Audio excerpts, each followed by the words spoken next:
Hello folks, welcome back to Spencer's Triathlon Coaching Channel. Today I'm going to have a little chat about and share some real life stories about the people that I work with or worked with or currently working with, and share their journey in terms of why they reached out, some of the quick fixes that we made and the overall outcome of their journey. This isn't going to be exclusive to triathletes, it's also going to involve duathletes and also runners, because those are the people I mainly work with.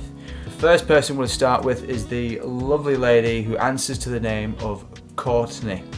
She first reached out because she was experiencing some pretty bad shin splints or shin splint symptoms, which put a complete stop to her marathon training. So exclusively just a runner, this one. And what we did is that we assessed her online, because we're qualified to do that. So people that are with us, if they get any niggles or join the program with a current niggle, we can look at that and we can amend it.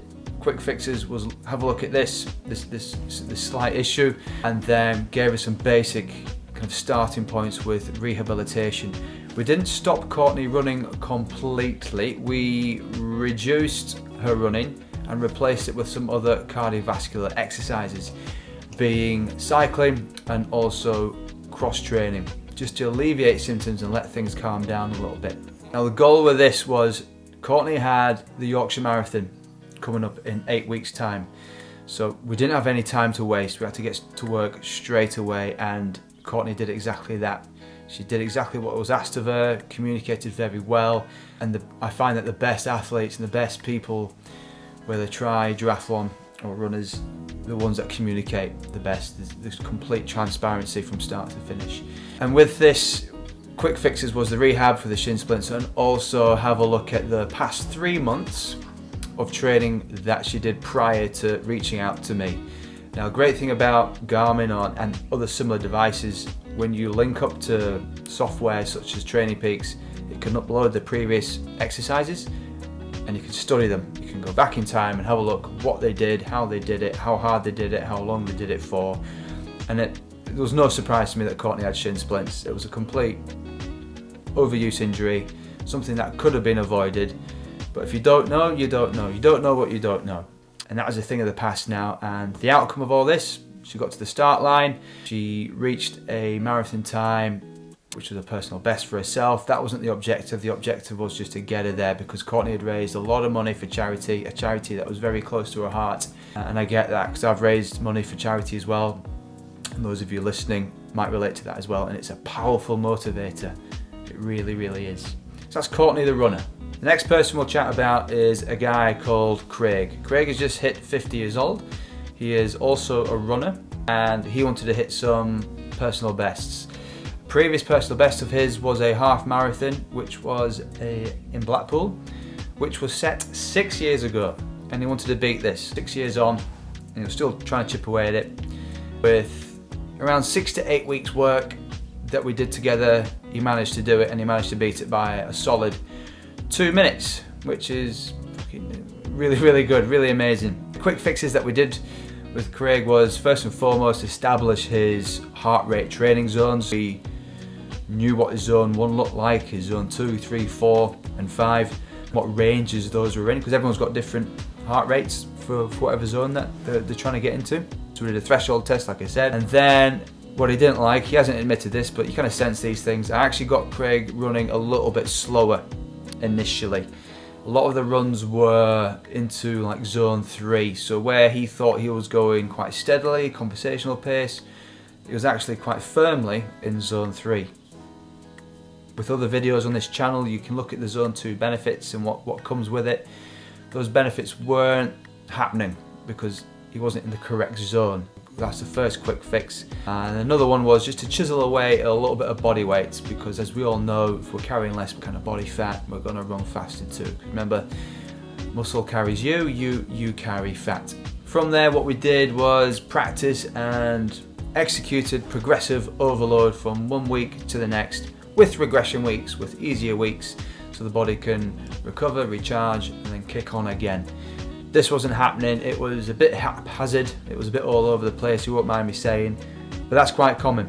I've trained like that in the past, And then when you actually start monitoring what you're doing, you can measure what you're doing. If you can measure it, you can manage it, and you can progress with that. Craig achieved his personal best at a half marathon.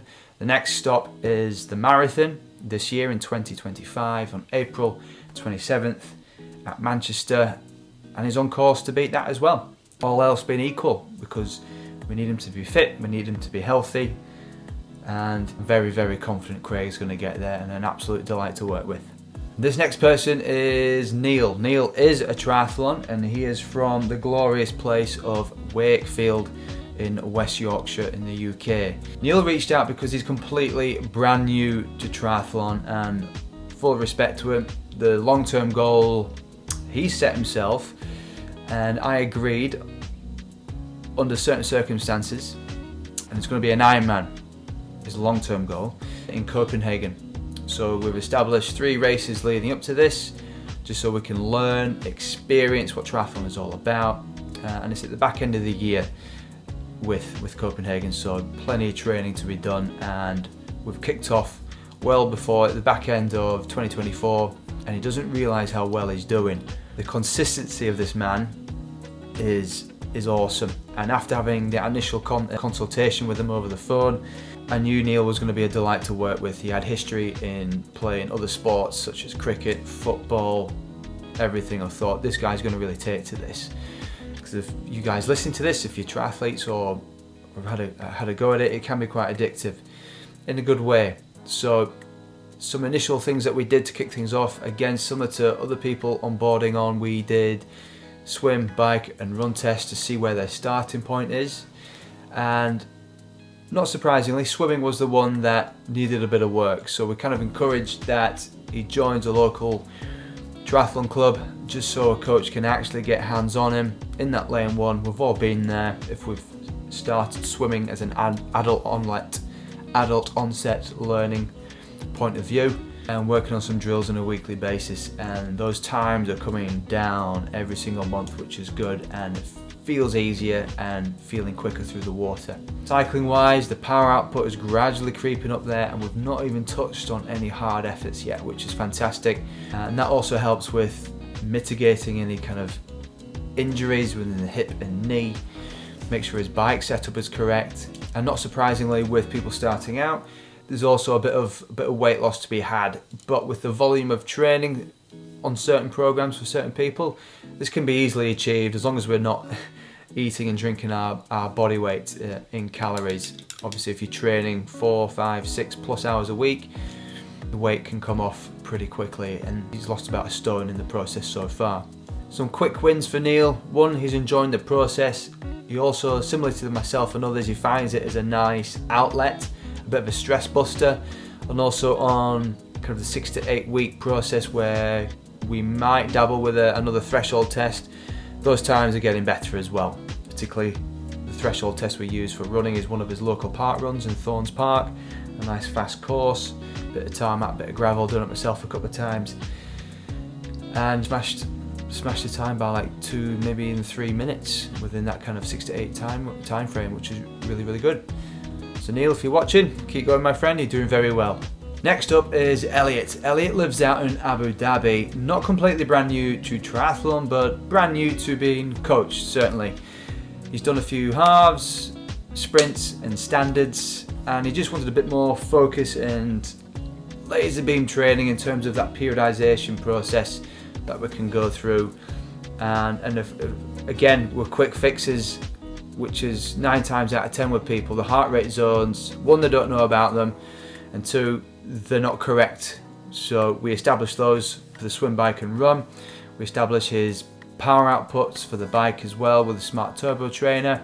We had a look at his work-life balance. He's got a couple of children, a lovely wife, and he's a teacher out there as well. So we had a look at the structure from a 7-day period, and as usual with everyone that we work with, or I work with, we make sure they can do the training in a relaxed manner, not pressured, and 1, they can enjoy it, and 2, they can actually get it done. So have a look at their structure from a personal point of view to make sure it happens.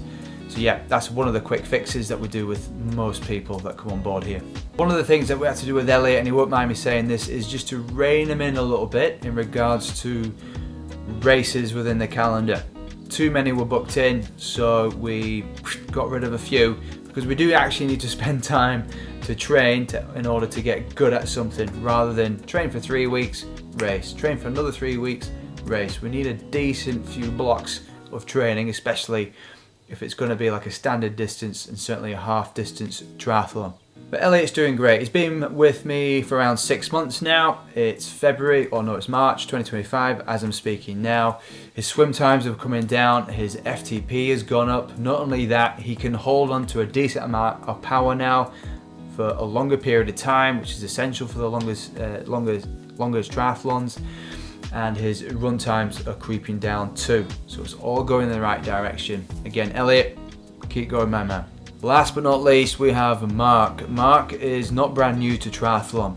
Came to me as, in my opinion, already a solid triathlete. Decent at swimming, decent at cycling, decent at running, but every single aspect just needed a bit of work.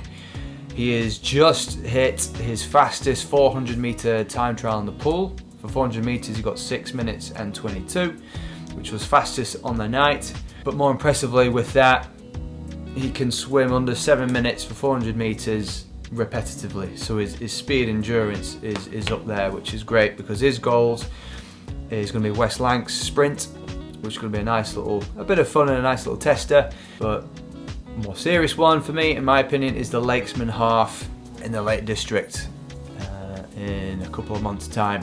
And he's looking good. His wattage has gone up 70 beats, not 70 beats, his wattage has gone up by 70 watts for the same threshold of his heart rate. Again, we've barely touched on any hard efforts with the bike yet. We've dabbled with sweet spot, but we've just progressively, gradually just increasing the intensity on this so we can keep on improving. And his run speeds have come down. He did a 10k at the back end of December and hit a personal best with that. So everything's just gone up there. Again, key to rein these people in.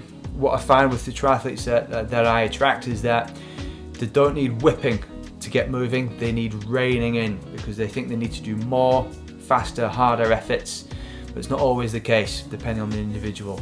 So I'm going to leave it there, not going to bore you too much. However, if you do need a push in the right direction, you will see in the comments below there's this 7-day kind of kickstart course in triathlon. Within that, you're going to get so much useful and actionable free resources, whether it's finding out your heart rate zones and your power zones. You can have a look at some nutrition hints and tips. You can look at strength and conditioning. There's actually a program in there. There's mindset training in there. There's lots of free information in there. All you need to do is sign up for it. Costs you nothing and you'll get a lot back from it. We'll chat soon.